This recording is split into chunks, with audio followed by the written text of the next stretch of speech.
tema que no lo tienen en otras asignaturas, que son los métodos complementarios, y son básicamente los que enfocamos más en medicina interna, en el estudio de las enfermedades respiratorias, pero eso no implica que estos estudios no se puedan utilizar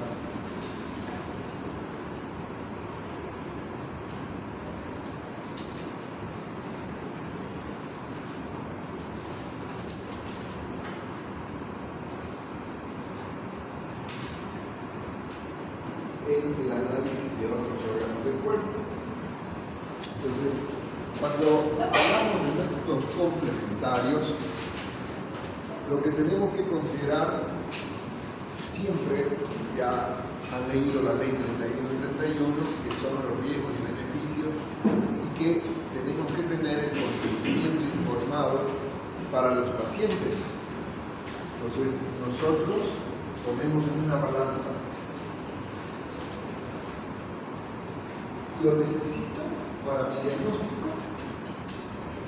Si la respuesta es sí, ¿este estudio tiene algún riesgo para la salud del paciente? Si la respuesta es sí, antes de solicitarlo, tengo que consultarlo con el paciente, explicándole los potenciales riesgos, y no solo eso, sino llenar un formulario de consentimiento informado, lo propio donde lo tengan que hacer el estudio. Allá también harán un consentimiento, y clasificamos en dos aspectos: los invasivos y los no invasivos. Cuando hablamos de invasivos, básicamente implica que estamos poniendo alguna barrera de defensa de nuestro cuerpo, pero existen también situaciones en las cuales no se rompen barreras específicas, pero que hay un riesgo potencial. Por ejemplo, una radiografía. La radiografía tiene un riesgo, ¿es invasivo? No, no es invasivo, no afecta nada. Ok. Una radiografía 2-10 probablemente no te haga nada, pero si son más de 10, o si tu paciente está embarazada en el primer trimestre, una radiografía puede ser suficiente para provocar un daño irreversible a nivel genético, a nivel terapéutico. Entonces, el estándar de oro en las patologías pulmonares es el estudio radiográfico. La radiografía, trabajo por allá circularmente para ustedes, no se cree que las dos son solo una cosa. Entonces la radiografía lo vamos a ver con más detalle en la semana siguiente de nuestra práctica. Despierta por un informe, no importa todo lo que. Por eso les dice también estudios röntgenológicos, la cual utiliza unos rayos X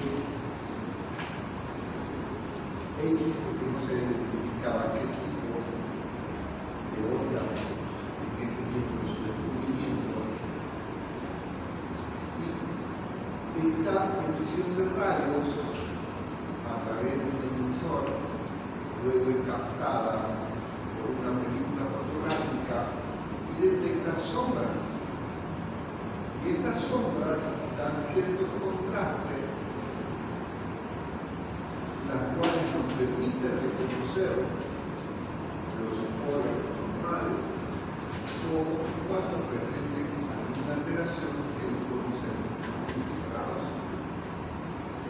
Cuando tomamos una placa de tórax, habitualmente esta es la sombra que vamos a ver. Ya aprendimos en la anatomía, el otro día repasamos un poquito del laboratorio y vemos de que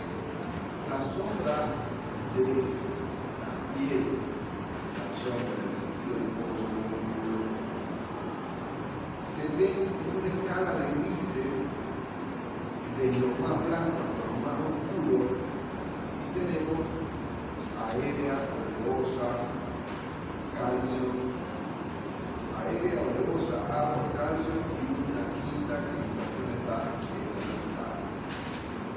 las características de su técnica, de cómo la tomamos, qué identificamos, lo vamos a ver en la práctica.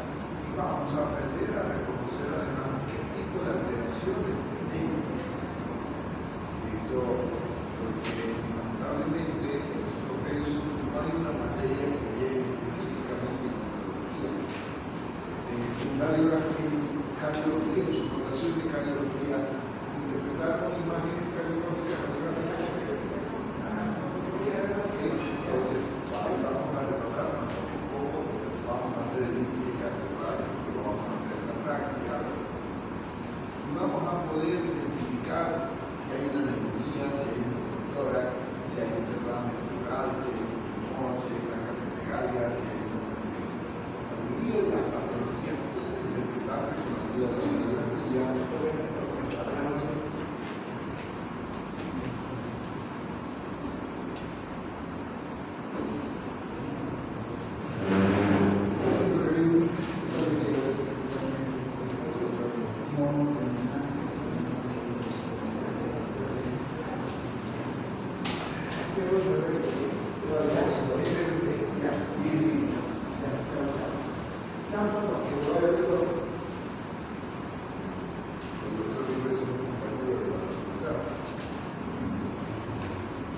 Entonces, les decía que además, como los rayos X, luego se comenzó a utilizar otras características cuando no hay las placas, no hay los reveladores, se pasó a otra etapa que es la fluoroscopía.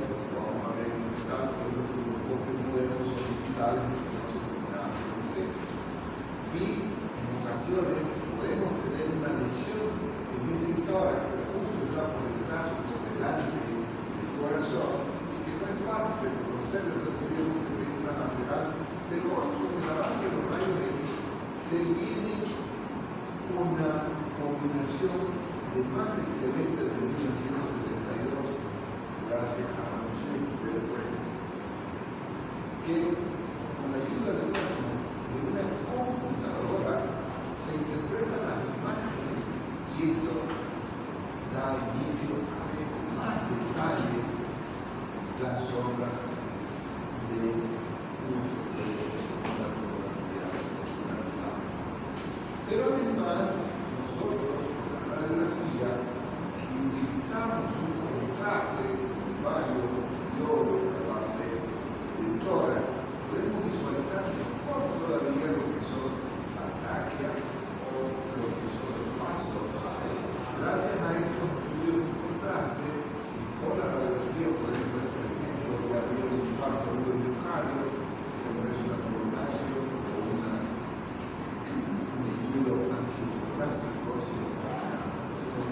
todos los hechos de movimiento que estamos viendo, ahorita tal vez no es fácil de preguntar, pero las características, cuando estemos mirando en detalle, veamos cómo hacer sus características técnicas para ver si está bien tomada, mal tomada, si está inclinación o expresión, porque antes de interpretar una fotografía o una radiografía, yo primero tengo que ver 7 elementos de las características técnicas. Y con la tomografía ya desaparece esto, pero sí tengo que ver dónde están las caras formuladas, las técnicas para poder ver. Entonces, en una radiografía simple se sobrepone, ¿sí? Por ejemplo, son las abreviaciones, ahí simplemente para recordar un poquito que son las apófilas espinosas, en la parte de arriba ya sabemos que una vértebra tiene su apófila, luego esta sombra ósea de la clavícula. Entonces, con la sombra, de lo más oscuro a lo más blanco, aéreo. Donde yo vea negro significa que hay aire, donde hay fuera del cuerpo, en la tráquea, en el esófago, en los alveolos, en los bronquios. Luego tengo una sombra oleosa, donde el tejido adiposo. Luego tengo la sombra agua, donde músculos, corazón, grandes vasos,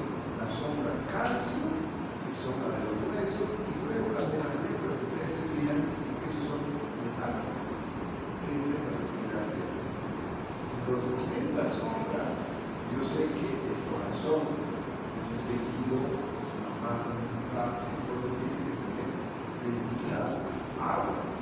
No va a ser densidad aérea porque el corazón no tiene aire en su interior. Entonces, vamos a ver en la práctica y ustedes van a tener la destreza como para reconocer los ángulos ortofrénicos, el corto diafragmático, la vena cava, la arteria pulmonar, la aorta, todo lo que aprendieron de la anatomía, ahora van a aprender a través de una sombra de una figura para reconocer cuáles son los órganos. Cuando pedimos una radiografía de modalidad lateral, es simplemente para ver si la visión la tenemos posterior o anterior. Porque la radiografía la podemos tomar AP, PA, en lateral, en oblicua, en ológica, en infiltración profunda, en infiltración. La técnica que voy a solicitar va a ser dependiendo qué quiero ver. Entonces, cuando estemos hablando de los quistes, vamos a ver que tenemos que pedir dos radiografías. Una infiltración profunda y otra infiltración para ver si modifica. Si se modifica, estamos hablando de una anemia. Si no se modifica, estamos hablando de un quiste. Entonces, en la práctica vamos a ver cada uno de estos elementos de dificultad. Modulares, intersticiales, ventriculares, líneas B de Kerr, todas estas zonas de dificultad las vamos a ir reconociendo. Entonces, también tenemos que reconocer cuando tenemos un nódulo de copa, ya lo vemos en la radiografía, ahora cómo se ve en la radiografía. Entonces, todos esos significados son importantes. Y normalmente las pléulas no se notan, porque es un tejido muy delgadito. Entonces, el rayo X fácilmente pasa, no hay algo que lo proyecte. Cuando las pléulas se notan, es porque están inflamadas. O hay una pleuricía, o hay una macropléula, o hay un grano. Eso, cuando estemos hablando de pléulas específicos, va a ser más fácil de reconocer. Entonces, todos estos órganos que vemos, que aprendimos en un cuerpo humano, de una manera, con la radiografía, vamos a poder reconocer. Y a lo comienzo es fácil, simplemente tengo que darme cuenta si es igual o no es igual. Tengo que tener la misma cantidad de aire en el tórax derecho y en el tórax izquierdo, sin embargo, yo no, porque a este lado hay está radiopaco, no está radiolúcido. ¿Por qué hay? Yo tengo que ver, ¿será que es una paquipleura, una pleura cruzada? ¿O será que hay una neumonía? Pero ahí ya tenía que ver el programa, no lo veo en el programa. ¿O será que es un derrame? Pero si fuera derrame, ¿por qué me aparece el signo de la silueta? Si ustedes se fijan, la silueta cardíaca la estamos viendo. Entonces, ¿qué es esto? Para ver eso con más detalle, deben recordar que para ver una radiografía necesitamos un microscopio, una lupa para ver con más detalle.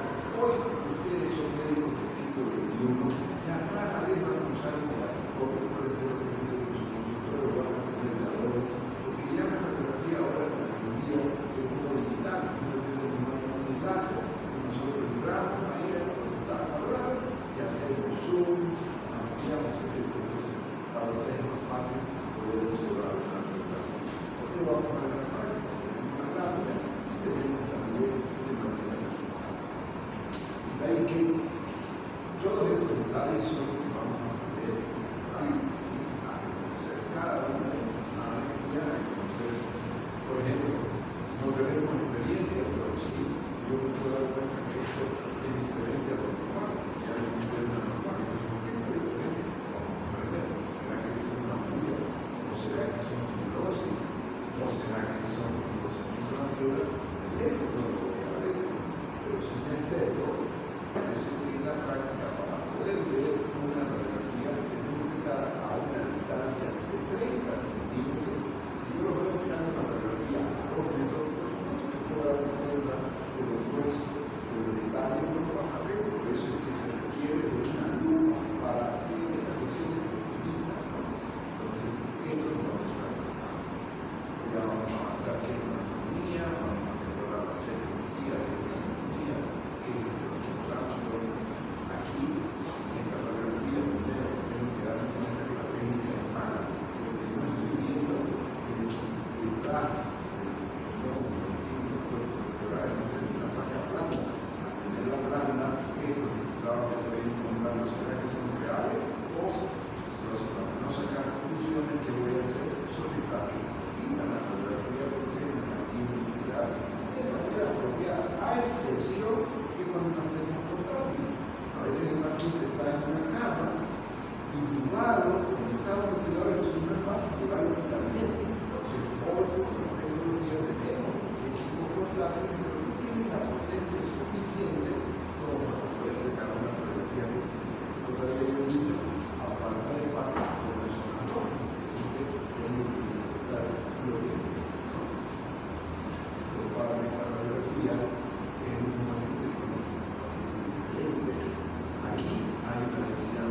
técnicamente está mal, pero sí me permite reconocer los resultados que son redonditos blancos, que son redonditos, son pícolos blancos, que son blancos, no sé qué, pícolos blancos. No es que el resultado es pícolos blancos, cuando vemos tuberculosis mundial, cuando vemos glucosa, cuando vemos cáncer, vamos a encontrar estas imágenes. Entonces la radiografía no es la que va a diagnóstico, por eso le digo al comienzo, necesito este método complementario con el diagnóstico o no. Muchas veces la radiografía nos da sorpresa. Vamos a ver pacientes que solamente lo ven con fiebre, taquímetro, cianótico, y lo apuntan y no encuentran ningún ruido anormal. Entonces uno dice, ¿qué está pasando? Y es una radiografía que sorprende con el resultado molecular, que es la actividad molecular. Entonces, las técnicas vamos a ver y la tomografía de los por eso es que uno dice, ¿para qué voy a pedir una radiografía? ¿Por qué no le pido directamente una tomografía? Sí, uno debería decir lo mismo porque la radiografía la tomografía es un rayo que hay que observar una tomografía, pero el costo, no en todos los lugares tenemos tomógrafo. Una radiografía que te cuesta habitualmente 60 bolivianos, una tomografía va desde 400 bolivianos a $400, dependiendo dónde la vas a hacer y cómo la quieres hacer. Entonces, si lo que yo quiero es una neumonía confirmada, no necesito una tomografía. Pero si yo tengo una neumonía y la radiografía no me la muestra, y yo apunto el vector y tiene toda la clínica, pero la radiografía no debe. Ahí se justifica una tomografía. Vamos a ver casos clínicos en los cuales la radiografía es aparente normal y cuando colgamos una tomografía justo la lesión que estaba acá detrás del corazón. Porque el corazón está aquí, tenemos un paso adelante y tenemos un paso detrás. Entonces, hasta ahí que en situaciones. Otro método complementario que vamos a ver, no sé cómo lo voy a lograr con ustedes, porque en práctica tenía más de 30 compañeros. ¿Dónde voy a meter 30 si la norma me permite solo 10? ¿Cómo voy a hacer una ecografía de mi paciente para mostrarles? Por eso es que me gustaría que nos organicemos mejor, total ustedes deciden cómo quieren, porque les he dado esa flexibilidad, pero ¿cómo voy a hacer una ecografía con 33 compañeros al lado? Vamos a estar amontonados, solamente van a ver los 5 que están adelante. Por eso es que sugiero que nos organicemos de una manera. He visto que somos 81 compañeros en la lista, no tengo la lista oficial. ¿Cuántos son ustedes? 101. Ok, una división apropiada estaríamos hablando de 20 estudiantes, ¿no? Por grupo, 5 por 2, 10. Entonces, eso sería lo equitativo, que podamos ponernos de acuerdo y no más de 20. Pero la muestra ayer era 33. Entonces, veamos. Y todos los años, el lunes solo hay 1 o 2. No sé por qué no les gusta el lunes. No he visto todavía mi gráfico de la lista, pero les aseguro que no llego a 10 los lunes. Pero viernes y sábado, sí. Yo creo que miércoles estoy con 33, sábado con más. Entonces, vamos a ver. Total, ustedes deciden cómo quieren la clase. ¿Sí? Para los que no tuvieron la primera clase, dejaron el pueblo, con el conocimiento, y yo lo voy a tratar con mi hijo. Porque si están aquí, ya solo les falta orar. Si llegó hasta esta etapa ya para que difícilmente la deje la carrera. Por lo tanto, espero el comportamiento del médico. Es decir, que si alguien está hablando, para hablar, levantamos la mano para poder hablar. Y lo otro que evitamos es reírnos en la clase, a no ser que contemos un chiste. ¿Sí? Que hace ratito escuché un niño y escuché un mundo de hablar. Entonces, pueden interrumpirme las veces que quieran, pero solo tenemos que levantar la mano para que vean. ¿Sí? Entonces, organicémonos para que yo pueda brindar una mejor enseñanza. Depende de ustedes. No, queremos los 30, ok, no me importa la psicología, me gusta más cardiología y me gusta más biología, lo acepto. Total, no todos van a ser internistas, algunos serán cirujanos, otros, etcétera, etcétera. Pero lo ideal es profesor de conmigo es que veamos la estrategia más apropiada en la cual yo pueda permitir, porque imaginémonos, si son 33, no vamos a poder hacer los 33 a la práctica.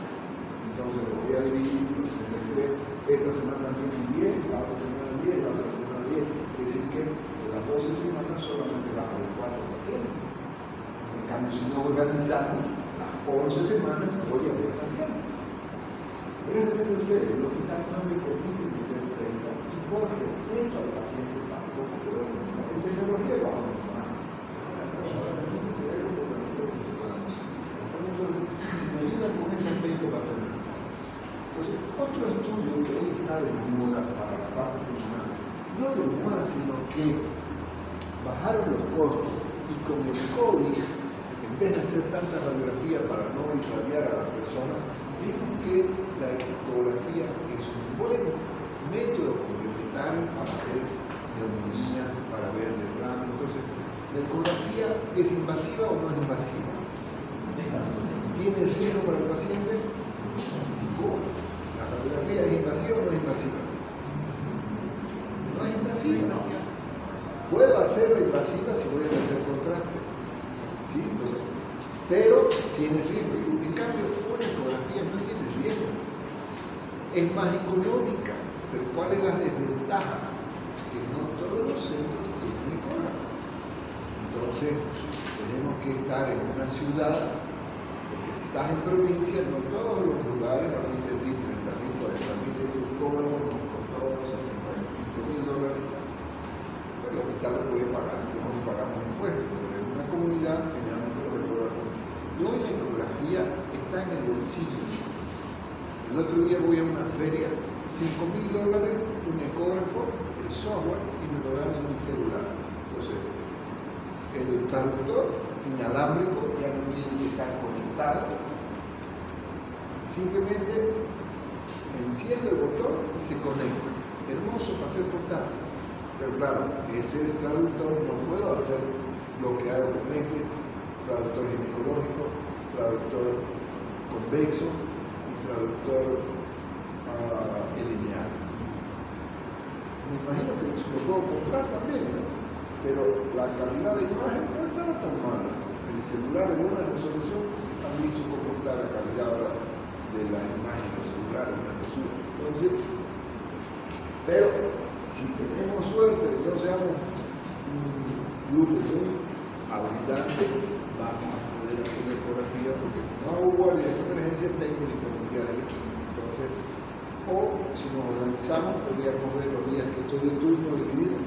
Vamos a ver cómo va la situación con ustedes, pero está disponible para que hagamos, porque la idea es que ustedes no solamente reciban el informe de la ecografía, me gustaría que ustedes comiencen a practicar la ecografía, porque no es difícil, solo tengo que imaginarle cómo se ve la sombra y el tipo de la proyección del corte. Entonces lo ideal, en el próximo pensum que organizamos, una de las cosas que voy a proponer es que pongamos dentro del pensum estas cosas que estamos hablando. En mi época de estudiante yo llevaba durante un año radiografía. Hoy en la Católica, que soy director, logré poner en el pensum una materia que es imagenología, ecografía, resonancia, hay específico. Entonces esa misma idea pretendo, cuando diseñemos el pensum, plantearlo acá, porque creo que es necesario. Y lo ideal es que nosotros salgamos de la facultad sabiendo usar la ecografía, no tengamos que hacer después un diplomado, invertir el tiempo, invertir en plata para hacer un diplomado y porque hay cosas básicas que las pueden hacer. Entonces, esto básico lo vamos a hacer si se puede. Depende de ustedes, porque ver pulmón, ver líquido, ver neumonía, está fácil. ¿Cuándo es fácil? Cuando el paciente no tiene mucha grasa. Si tenemos una persona muy voluminosa, no es fácil, porque la distancia de la radiación de sus sonidos, porque son sonidos, solo me llega al 5 centímetros. Por más potencia de la Tierra. ¿Sí? Entonces, además que tiene la opción de doble. Y hoy hay otra ventaja más que es el EBUS. Vamos a hacer una charla, tengo un compañero de curso, trabaja en Estados Unidos tiene su centro de EPUS, así que vamos a hacer un día de eso, una clase en directo para que nos muestre cómo hacer. Entonces, esto que le digo, tengo la suerte que es un compañero de curso. Entonces, él tiene un centro donde se mete como para hacer una endoscopía, pero en vez de ir al tubo digestivo, nos vamos a la vía aérea y tiene en la punta un ecógrafo humano. Así como vieron en cardiología, que hay una ecografía transesofágica para ver lo mejor el corazón de la parte interna, también para pulmón tenemos este equipo que es ecografía endobronquial, que además podemos combinar terapéutica haciendo un procedimiento de respiración.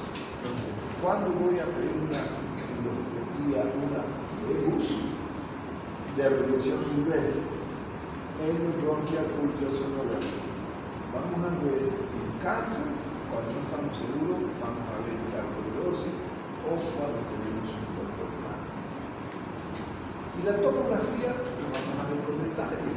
Vamos a ver que es un corte axial, es un corte coronado, es una reconstrucción 3D. La verdad que hoy los últimos tomógrafos se hacen 64 cortes, o sea, en menos de 5 minutos tenés desde la coronilla hasta el talón una tomografía de cuerpo entero si la querés pedir. La de tórax nos la hacen en menos de 1 minuto. Más tarde procesarse que nos entreguen que es la célula. Este equipo aniquilar es el mejor y fíjense que podemos hacer la reducción de densidades que solo puedo quedarme mirando la vía aérea. En la misma tomografía, solamente que uno juega con la densidad y hace una reconstrucción. Y podemos ver el corazón, lo podemos ver latiendo, como se graba, el movimiento de contraste, hacer un corte de 30 segundos y puedes ver su contracción. Entonces, realmente es muy useful. Este estudio, que parece que estamos mirando dentro de la tráquea, porque es el tráquea, porque tiene anillo, aquí estoy viendo la carina, la visión. Esto no es más que una tomografía. Esta reconstrucción de acá, le hacemos un zoom y cambiamos el corte, porque aquí estoy viendo un corte coronal, en cambio aquí estoy viendo un corte axial. La misma imagen, entonces es una cosa. La tomografía, vamos a ver un caso clínico interesante que, a pesar que la lesión se veía en la radiografía, se veía en la tomografía, el pobre paciente 10 días internado en terapia con problemas respiratorios, hasta que se les pide una endoscopía y se ve que tenía un hueso.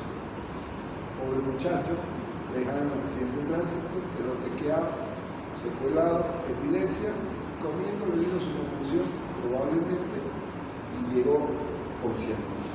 La radiografía se veía, la tomografía se veía mejor. No la detectaron. ¿Por qué? Porque los colegas que estaban de turno a las 3 de la mañana no interpretaron de manera adecuada. Por eso es que una de las cosas que yo voy a insistir con ustedes en la práctica es que seamos sistemáticos para poder ver imágenes, que no necesito ser experto para reconocer eso. Otra técnica que vamos a utilizar para ver tromboembolismo pulmonar, para ver cáncer y metástasis, es la gamografía. La gamografía es invasiva porque utiliza radioisótopos.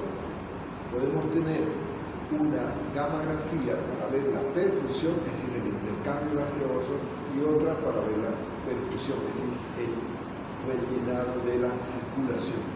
Entonces, para ello voy a usar o el tecnesio 99 o voy a usar el xenón 133. Entonces, lo que quiero ver es difusión, y pregunto en el examen siempre, si lo que quiero ver es difusión, ¿cuál estudio recomendamos? La respuesta es una gamografía con xenón 133.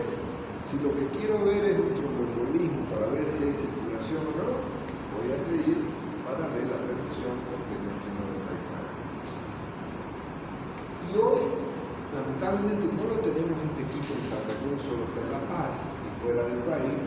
Es otro equipo que usa radioisótopos, que es el famoso PET. Ustedes van a escuchar, le van a hacer un PET scan. No es más que scan de tomografía y PET, tomografía de emisión de positrones. Es decir, que esta tomografía utiliza un radioisótopo, que no es cosas que la marcan, y eso nos permite observar. Vamos a hacer una gráfica. Ok, cuando tenga el tema, sí lo voy a mostrar. Aquí me falta una gráfica que son como colores, pero lo vamos a ver. Cuando esté hablando de la visión, ahí voy a hacer el recuerdo de la tomografía de emisiones positivas. Esto nos ayuda mucho pero hay que tener cuidado porque podemos tener falsos positivos cuando hay cuestiones inflamatorias. Lo mismo que la gammagrafía, a veces pareciera que hay una lesión de MTS, o sea, de metástasis, y no es más que el paciente pudo haber tenido un golpe, una lesión inflamatoria, y que nos puede hacer confundir. Por eso que primero preguntamos exactamente qué algo no es paciente. Y si combinamos el contraste con los rayos X, como les mencionaba hace un momento, si utilizamos un diodo, aquí estoy invirtiendo, por si acaso en la radiografía tengo la opción de invertir la polaridad. Normalmente el contraste lo voy a ver blanco, pero aquí lo invierto, les voy a enseñar cómo lo hacemos para poder visualizar mejor. Aquí estamos viendo el tallado de la aorta, donde se le ha puesto un contraste a la circulación y luego le tomamos una radiografía. Esta misma radiografía, esta imagen es de una fluoroscopía. ¿Okay? Aquí, esto, si lo ven redondito, este es un monitor donde estamos viendo al vivo. Cargamos el contraste y estamos viendo cómo se rellena. Esto, cuando queremos ver lesiones, por ejemplo, una aneurisma de aorta, una disección aórtica, una obstrucción de una de las arterias pulmonares o coronarias, este es el estudio de elección. Y también la vamos a pedir angiovasográfico, mirar los vasos, cuando tengamos pacientes con hemolisis masiva que no podemos parar con el tratamiento y no sabemos porque si el paciente se te muere por hemorragia, por anemia, entonces tenemos que hacer un estudio porque si no, ¿dónde voy a ir a parar cuál arteria? Si no sé si está sangrando el pulmón derecho o el pulmón izquierdo, estos estudios nos van a orientar para eso, ¿sí? Y si esto lo combino en una tomografía, nos da mucha mayor sensibilidad y especificidad para poder llegar a la pena. Otro estudio que lo tenemos en Santa Cruz, pero el costo es un poquito mayor que una tomografía, es la resonancia magnética. La resonancia magnética igual utiliza un contraste, pero no es tan lesivo. Por si acaso me olvidaba mencionar, que lo voy a resaltar en la parte de la práctica, es que los contrastes son riesgosos de anafilaxia, como también riesgosos de provocar falla renal. Entonces, por eso siempre pedimos creatinina primera. La resonancia tiene esa ventaja que el contraste que usan no le bloquea el riñón. Puede dar igual la media, puede, y tiene la ventaja de que puedes visualizar mejor la parte blanca. Entonces, lo malo del resonador, aparte del torso, es que al paciente tenés que prepararlo, porque tiene que estar quieto durante 30, 40 minutos, echado en un ambiente que tiene un sonido de feo. ¿Alguien conoce un resonador? Vamos a visitar un resonador, lo voy a mostrarles en video. Está sonando fuerte, como si estuviera golpeando un martillo neumático. Por eso le ponen audífonos, le ponen música para que distraiga, pero lo más complicado es la claustrofobia, porque no hay nadie a tu lado, estás ahí sentado, echado en esta máquina que se parece a un tomógrafo, y nos va a ayudar para cuando no podemos detectar muy bien con una tomografía la resonancia en forma. ¿En qué caso? Inflamatorio o en caso de cáncer, lesiones neoplásicas. Igual tenemos los mismos cortes, axial, sagital, coronal, y podemos hacer sustracciones, como en este caso, que simplemente no estoy viendo los pulmones, simplemente estamos viendo los vasos. Corazón, aorta, pulmonar, cava, subdivisiones. Entonces, hay quinto parénquima, tiene esa ventaja. Pero, el otro conflicto, no todos los tomógrafos tienen sustracción parametaria. Si hay una persona que tiene grampa por una cirugía, tiene un esteno, tiene un marcapaso, hay que preguntar a qué centro lo voy a enviar. Porque si lo pones, es como un se lo va a arrancar del cuerpo. Entonces, en la película Terminator, ¿la vieron Terminator? Ahí como lo detienen, ¿no?, al poder malo enciende un resonador, porque el imán que viene lo atrae. Lo mismo ocurre, pero hoy tenemos la suerte de que hay resonadores que han bajado su potencia de ese imán que tiene, que podemos hacer, no importa si el paciente tiene más traspaso. Y ahora entramos un poquito más adentro en los métodos invasivos. La fibrobroncoscopía, otra palabra es endoscopía.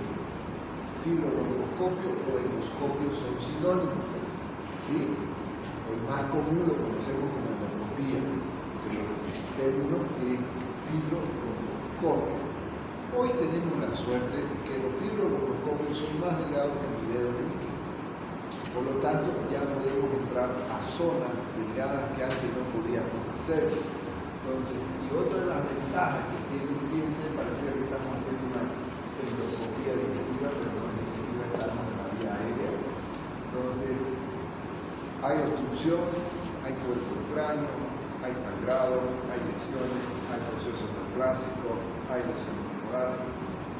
Es mucho mejor entrar y visualizar la lesión. Pero además, con el fibrobroncoscopio tenemos la suerte de que podemos utilizar otras herramientas que se pueden. Por ejemplo, tiene un orificio para meter agua, tiene otro orificio para aspirar, entonces podemos lavar y ese líquido aspirarlo para centrifugarlo y poder detectar mejor células cancerígenas. O puedo meter por ese orificio una pinza. Hay personas que se tragan un diente, hay personas que se tragan un cuerpo de cráneo, y cómo voy a sacar, cómo lo voy a operar. Entonces hoy con estos equipos me pego, tiene una pinza, se agarra y se va a sacar. O si quiero hacer una biopsia, por ese mismo orificio, agarro otra pinza, meto y saco un pedazo. Entonces hoy la utilización de este equipo favorece mucho para la detección de las enfermedades pulmonares. Solo que hay que tener precaución, ya que el paciente primero tiene que estar consciente, segundo no tiene que estar con distrés respiratorio, tercero no puede estar sangrando. Por ejemplo, que sea un paciente que tenga esta enfermedad de sangre, factor 8, factor 10, hemofilia gracia, puede lesionar, o arritmias. Y además que tengo que explicarle al paciente con sentimiento informado los riesgos, porque al ingresar puedo estimular un reflejo vagal y de pronto una arritmia con un cuerpo bajo y se me puede morir el paciente. Los riesgos, beneficios, lo necesito, el paciente decide. No decide yo. Yo lo recomiendo, ¿sabe qué? Sospecho un cáncer, todo lo que le he hecho no ha sido fácil, pero entonces la alternativa sería que entremos a hacer una biopsia antes de pensar en una cirugía del tórax, pero este estudio obviamente no lo voy a asustar. De una manera delicada, éticamente le explico los riesgos que pueden tener. Entonces, fíjense cómo ingresamos. Aquí estamos en la cabina, como está la emisión, todo en este bloque más delgado. Hoy con el equipo puedo. Y hoy también nos ayuda para poner las prótesis. Con el COVID hemos tenido muchas desventajas. Pacientes intubados hacen lesión de tráquea, esa lesión se va estenosando, se va fibrosando, entonces el paciente no puede respirar, entonces agarra este aparato, se coloca una prótesis, se lo ancla sin necesidad de operar la tráquea. Y lo tenemos en Santa Cruz. No necesita el paciente ir a otro lado, lo tenemos acá. Aquí, ¿dónde estamos? En la tráquea. Conozco los anillos, claro que yo insisto que, y por eso que les muestro imagen, porque en ocasiones te va a llegar el informe, pero la imagen no coincide, porque puede haber error de la secretaria al poner el emisor. Entonces quisiera recomendarles que antes de que lean qué es lo que dice el estudio, primero miren la imagen. Si le dice un tumor, te lo tiene que mandar la foto de un tumor. Si te dice que tiene hongo, si te dice que tiene úlceras, entonces primero veo que conozco que es un cae, por ejemplo, ejemplo aquí, casi no me llaman la atención, y luego contrasto con el limón. Entonces, tengan precaución. Es un método invasivo que tiene riesgo de complicaciones, que cuando la voy a solicitar tengo que explicarle al paciente la posibilidad de complicaciones que puede. Fíjense, el paciente puede morirse por preocupado, el paciente puede morirse por una insuficiencia respiratoria, hemorragia, etc. Entonces, si el paciente tuvo un infarto, no le voy a pedir por el riesgo de provocar una quimio, ¿sí? Entonces hay que tener todas esas precauciones. Y gracias a este estudio, como les decía, puedo tener estudios complementarios asociados, que son siempre cuando hablen de VEDA, que VEDA decimos para la digestiva, videoendoscopía, digestiva alta, aquí se puede utilizar lo mismo, y hay dos opciones. Una, diagnóstica, es decir, quiero ver qué hay, y otra, terapéutica. Si les pregunto en el examen, dame un número, por favor. 8. 3, 6, 7, 8. Compañero, ayúdenme. ¿En qué casos usted pediría una fibrobroncoscopía terapéutica? Terapéutica significa que es para hacer un tratamiento para mejorar una condición. ¿En qué patología? Ajá, de las que hemos explicado ahora. Lo único que estoy haciendo es tratando de fijar el conocimiento, porque las endoscopías pueden ser para diagnóstica o pueden ser para terapéutica. Por ejemplo, cuando hacemos hemorragia digestiva, vemos que el diagnóstico es una varice que está sangrando, entonces agarro, la convierto en terapéutica, hago una endoligadura o por ahí meto y hago una esclerosis, etc. Y en pulmón, ¿cuál sería el ejemplo para hacer la terapéutica? No. Ajá, ¿cuál? Fibrobroncoscopía, bronquio y pulmón. ¿Me das un número mientras vas pensando? 7. 1, 2, 3, 4, 5, 6, 7. Compañero. No, su compañera. Sí. ¿Sí? ¿Me ayudas?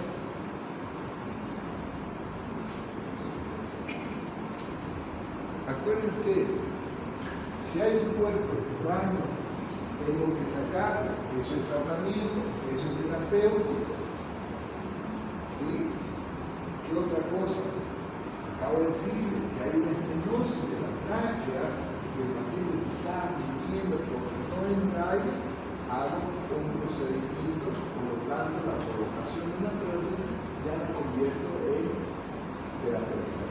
¿Entienden? Todo lo que puedo hacer algo para tratar una condición, a eso se refiere como tal. Entonces, considero esas indicaciones que vamos a hacer. Si va a ser para un diagnóstico de cáncer, eso es diagnóstico. Mirar y hacer la biopsia, ¿sí? Si voy a hacer un postmirado, diagnóstico. Pero, si voy a hacer un semillado, diagnóstico. Pero en cambio, si lo que tengo es un cuerpo extraño, en el caso del médico que vamos a ver en la práctica, ahí se veía en la radiografía, se veía en la tomografía. El pueblo detectado 10 días, 3 días de emergencia y 10 días de terapia, nada, estando en las manos. Tuvo que venir el colega a hacer, de pronto encontró hueso, ahí era diagnóstico, y la convirtió en terapéutica. Simplemente metió la pinza, agarró la pinza. Por eso quiero que se les quede claro, por favor, para cuando les pregunten el examen o para cuando la tengan que indicar. Para cuando tengan que ejercer como médico, hay un cuerpo extraño, ¿qué voy a solicitar? No diagnóstico, terapéutico, ¿de acuerdo? Ok. Al diagnóstico de funciones y lavado en casos, situaciones, por ejemplo, una micosis por un pirobeshi. No es fácil, un cultivo donde tengo que pasar por la boca, por la garganta, por la tráquea, llegar al bronco, puedo contaminar. Entonces, tengo estas condiciones de hacer un lavado apropiado, luego centrifugarlo, tomar muestras para ver qué tipo de centralidad, hacer cultivo y ver las otras características. Entonces, esto es importante que lo recuerden. ¿Cuál es la fórmula normal de la cantidad de células que tenemos en la vía aérea? Entonces, cuando estemos hablando de enfermedades, por ejemplo, lepto, por ejemplo, fumadores, estos cocientes pueden estar elevados. Procesos neoplásicos, de grasa, etc. Entonces, este lavado antes se llamaba neumocystis carinii, hoy se queda de que el carinii es para los roedores, gatos, y en el humano se llama ¿cuál? Pilovesis. Entonces, lavado más biopsia, más centrifugado, fíjense cómo podemos aumentar nuestra sensibilidad. Otro estudio que usamos, que esta imagen debería estar atrás en radiografía, es el contraste con varios. Ya no lo usamos porque es incómodo llenarlo de líquido a un pulmón. La sensación que tiene el paciente que se está ahogando es muy incómodo. Entonces, el vario solo se utiliza para esófago. Cuando quiero ver si hay placalacia, estenosis, le damos a tragar el vario, o si queremos ver el colon, colocamos el mismo con vario. Pero antes, cuando no teníamos la opción de los tomógrafos, hacíamos estos estudios con varios a nivel de bronquio. Hoy, con la tomografía y la reconstrucción digital, ni siquiera tengo que poner un contraste para visualizar. Pero es bueno que como médicos sepamos que se utilizaba el vario para la vía aérea. Y yendo más invasivo, ya en el área de la cirugía, en ocasiones, con todo lo que estamos haciendo, no logramos, especialmente en cáncer, y tenemos que hacer invasivo. Entonces tenemos que hacer corte a nivel del tórax para ir a mirar cómo está dentro de la pleura. Lo puedo hacer directamente mirando con una fluoroscopía, o lo puedo hacer a través del video. Las mediastinoscopías son más complicadas, obviamente. Entonces la ventaja de que cuando estamos por video, que lo podemos grabar y lo podemos transmitir a una interconsulta con un colega que esté a miles de kilómetros gracias a las conexiones que tenemos. En ocasiones, cuando estamos sospechando procesos pulmonares que pueden estar invadiendo mediastino, pedimos la mediastinoscopía, pero son procesos invasivos. Y algo que sí o sí tiene que salir de esta adaptación con el conocimiento para que mañana con la técnica quirúrgica que aprendan es la función de tórax. Es una emergencia. Yo tuve la mala experiencia en mi provincia que me llegó un baleado 4 de la mañana. Sabía que hay que poner tubo de drenaje, pero no me acordaba cómo conectar el frasco. Por suerte tenía una enfermera. Entonces esa mala experiencia dije, no, hoy me toca enseñar, y no solamente vamos a aprender la técnica de cómo drenar un tórax con aire, que es un neumotórax a tensión, o un hemotórax, o un hilotórax, porque también tenemos que aprender, y esto lo vamos a ver en la práctica, cómo conectamos, porque parece simple, pero hay 2 tubos. Funcionar facilito. Vamos a ponerle segundo espacio, quinto espacio, depende de qué quiero hacer. El detalle que yo no recordaba era cómo conecto la manguera, el sello de agua.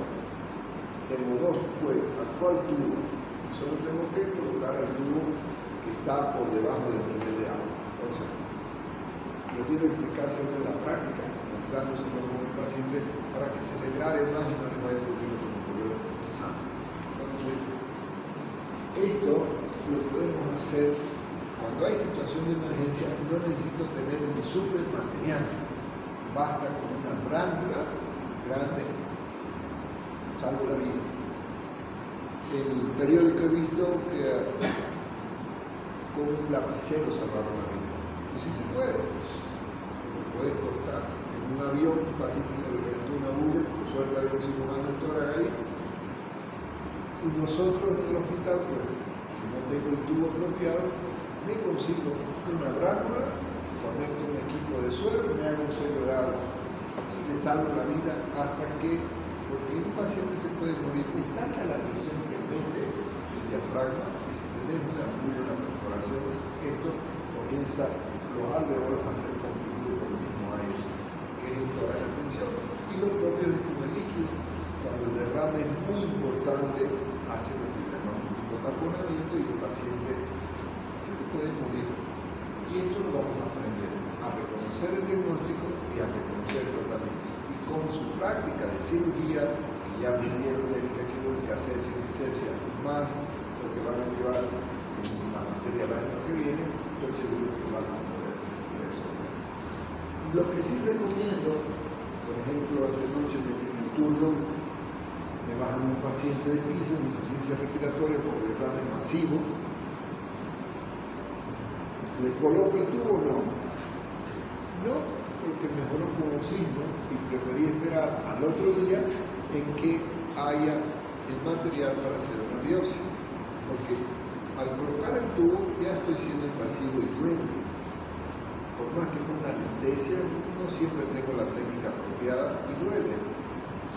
Y para hacer la biopsia tengo que volver a funcionar. Entonces, a mí no me duele, le duele al paciente, no. El humanismo, la empatía, la calidad de la atención, entonces es preferible en un solo procedimiento.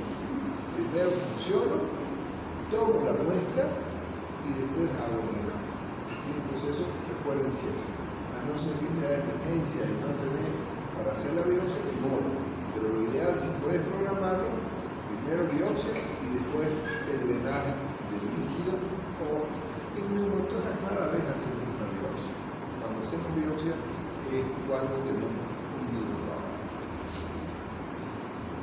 En ocasiones tenemos un paciente inmunodeprimido, como vamos a ver en neumonía, y necesito tener certeza de qué germen tengo. Porque si yo le hago cultivo de su punto, puede ser que yo traiga la detección de la bacteria que está en la boca, pero no de la bacteria que está en el pulmón. Entonces me sale un streptococo, le doy tratamiento y no mejora al paciente. Lo que tiene es un coco. Entonces, en estos casos, cuando veo que el paciente tiene muchas caries, tiene faringitis, repetición, así, tiene una boca sucia, ahí prefiero hacer este procedimiento invasivo y con una aguja ingreso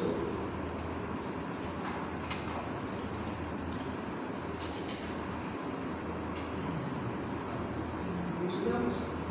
Si ya no tengo opción de contaminar con bacterias en la boca, yo estoy aplicando directamente.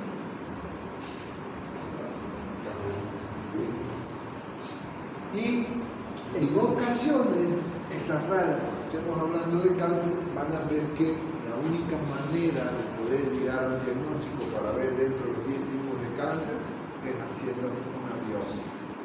No siempre se puede hacer a través de la pared torácica. La lesión está muy interna, entonces tengo que hacer una cirugía con el cirujano de tórax y tomar una muestra de tejido, porque en cáncer, cuando veamos, si no tienes la certeza del tipo de cáncer, no vas a saber qué quimioterapia o radioterapia va a combinar, porque no es lo mismo un cáncer de células pequeñas que un adenocarcinoma o que un adenosarcoma. El tratamiento varía. Entonces, en ocasiones sí o sí voy a tener que hacer un procedimiento invasivo. Imagínense, cirugía de tórax son palabras mayores, por lo tanto también entra el consentimiento informado y tengo que explicarle al paciente. Y el otro estudio que es muy común, no invasivo, es el análisis del esputo. Comúnmente lo asociamos solo a la baciloscopía. Cuando hablamos de baciloscopía es para detectar micobacterias. Baciloscopía, mirar bacilo. En cambio, cuando hacemos análisis de esputo, vamos a ver la centralidad, vamos a ver el tipo de bacteria, como también otros elementos, por ejemplo los cristales, en pacientes con asma, con alergia. Entonces la baciloscopía no tiene riesgo, En ocasiones, a veces, cuando el paciente no tiene mucha expectoración, tengo que nebulizarlo con solución fisiológica para que haya mayor humedad. Y nos va a permitir, pero por favor, cuando le damos la vaciloscopía, el estudio tiene que ser RP, que significa Registry Registration, nombre del paciente y pongo vaciloscopía más división de Gram más cultivo y ampliograma. Porque si le pongo solo vaciloscopía va a decir, va a mirar, tiene o no tiene bacteria. Aquí tengo que pedir división de Gram para ver si hay Gram positivo o Gram negativo. Tengo que ver la celularidad, como la entonces no me quedo solamente con el análisis de esto es mi teoría. Ahora, ¿cómo hago la orden? RP, nombre del paciente, vaciloscopía más división de Gram más cultivo y citología de su punto. Para que en esa muestra que tenemos de saliva o de expectoración podamos conocer qué tipo de bacterias, Gram positivas, Gram negativas, vamos a ver si tiene celularidad tipo de eosinofilia, si tiene cristales, entonces, y obviamente va a depender la magnitud del Rich.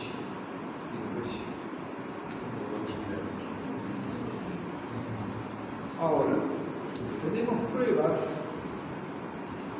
que no necesariamente son de la parte respiratoria. Cuando hablemos de neumonía típica se van a acordar. Hay enfermedades pulmonares que las analizamos en orina. En las neumonías atípicas no pido análisis de flujo.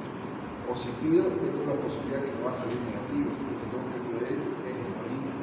O bien en sudor. Y además que utilizamos, por ejemplo, la prueba purificada para el tema de tuberculosis y el hemograma.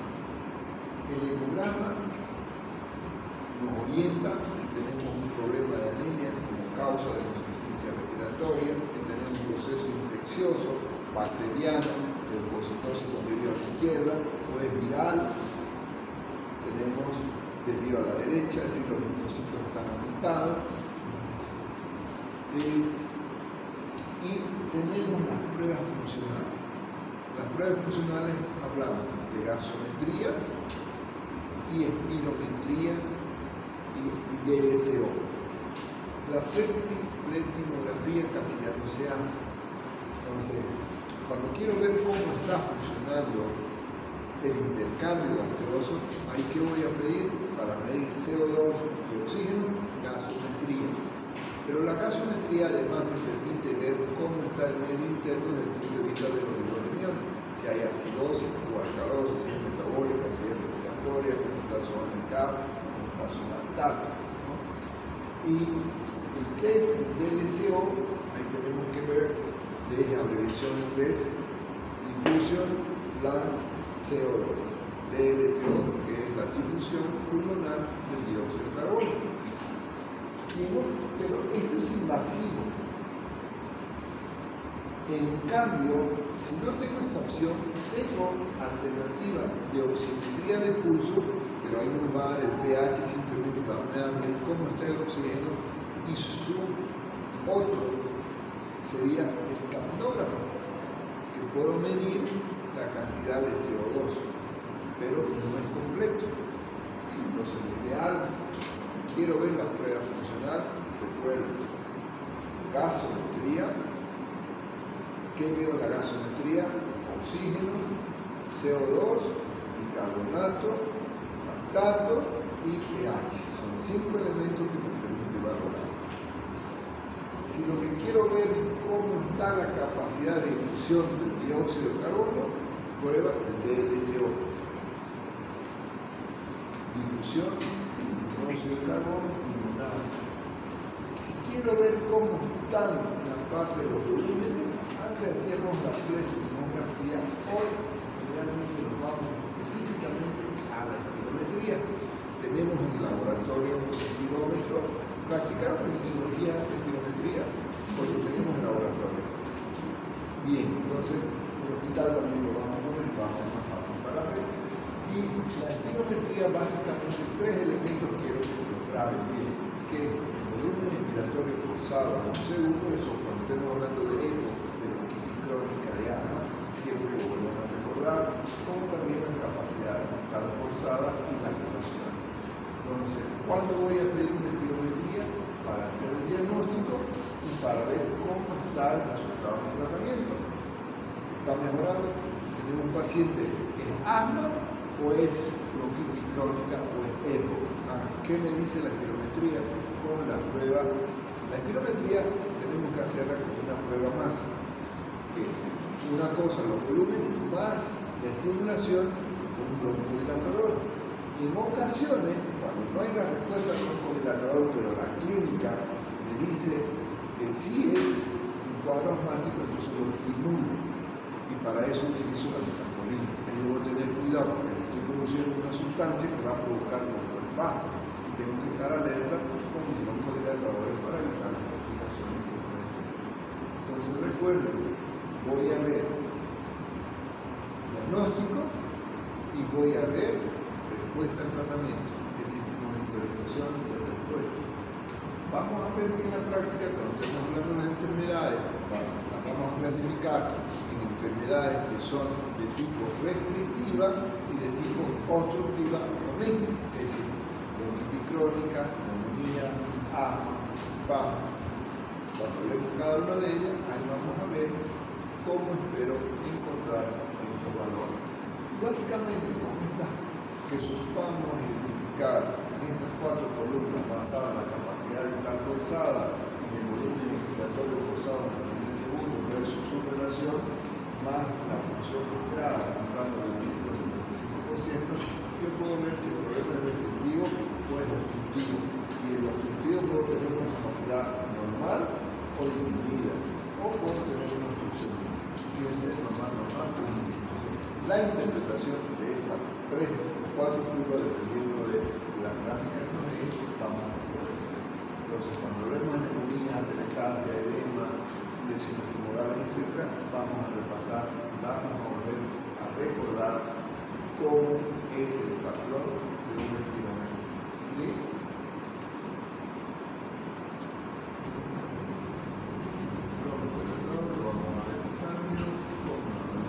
Estas son las curvas que te mostré: patrón obstructivo, patrón normal, patrón restrictivo.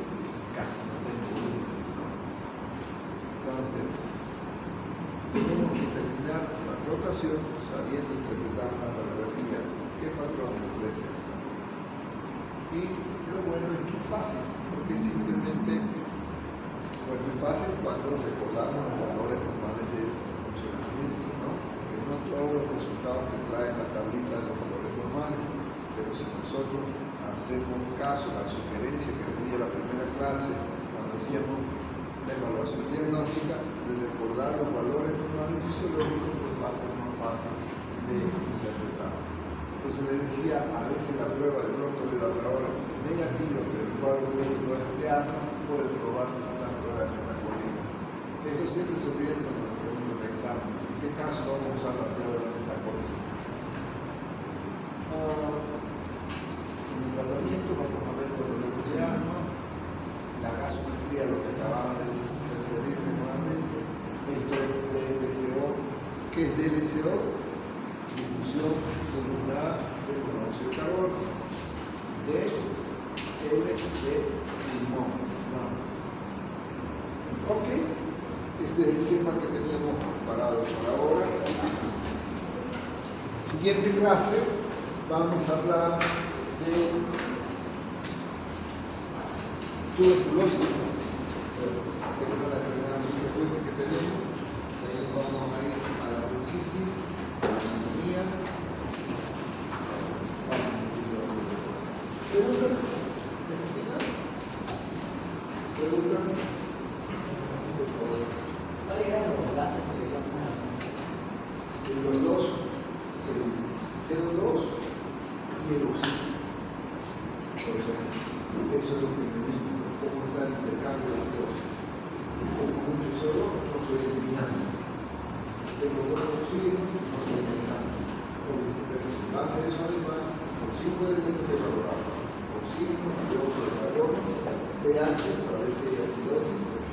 Luego voy a ver cómo está compensando, cómo se está llenando y tiene que ver su alimentación. Doctor, ¿se puede hacer una fluoroscopía aspirativa para no notar más en un paciente que no puede sacar el punto? Claro, es una indicación. Pacientes ancianos, pacientes con fibrosis, que no tienen capacidad de tener mucha circulación y están en proceso neumónico de prevención, es una indicación. Esa seguiría siendo una indicación que no está. Claro, no es correcto. Cuando haces una acción que mejora una comunicación o un proceso, ahí es terapia o tratamiento. No me corresponde la razón. No, porque lo que está tratando es conseguir qué es la bacteria que está. No es lo mismo que una telestasia. La telestasia es este bronquio que está obstruido por un tapón de boca. Entonces ahí voy a entrar y voy a sacar el tapón. Eso es terapia. Igual aspirado. No, ¿Cómo se llama eso? no va a sacar no las piezas. ¿Alguna vez ha visto una china? Imagínese, la china es como dura, que tú puede estar dentro de un considerado. China de casa. ¿Todos conocen el término china? El término china es la secreción mucosa, dura, que se pega y que muchas veces el paciente sangra cuando se la saca y por el taxi y tenés que preguntarle qué hizo. Hasta la primera vez que eso puede ocurrir dentro del pulmón, la secreción que se endura, fluye, y esa zona, al estar obstruida, no deja pasar el aire, entonces se alveolo, se colapsa, y ves en la radiografía que parece una neumonía, pero no tiene broncogramas, no hay broncogramas, es una telestasia. ¿Cómo la mejora la telestasia? Masoterapia, psicoterapia, fisioterapia, neuroinfecciones, no es mejor porque es transferido para tratar de ello. Sí, por favor. Doctor, ¿para qué servía la fórmula para calcular la cantidad de células que tenemos en la Eso, para ustedes, está el proceso inflamatorio, procesos clásicos o procesos infecciosos, pero el cuerpo depositario de un lavado que va a servir para terminar. Pero recordando que las personas fumadoras, al estar siendo agredidas la mucosa por el humo, va a tener valores elevados que pueden confundir con procesos clásicos. Entonces, cuando el paciente fumador ajusta un poquito el informe. ¿En esta fila no te gusta? ¿Esta fila? Ok, buenas noches. Siguiente clase vamos a pedirle a Fausto que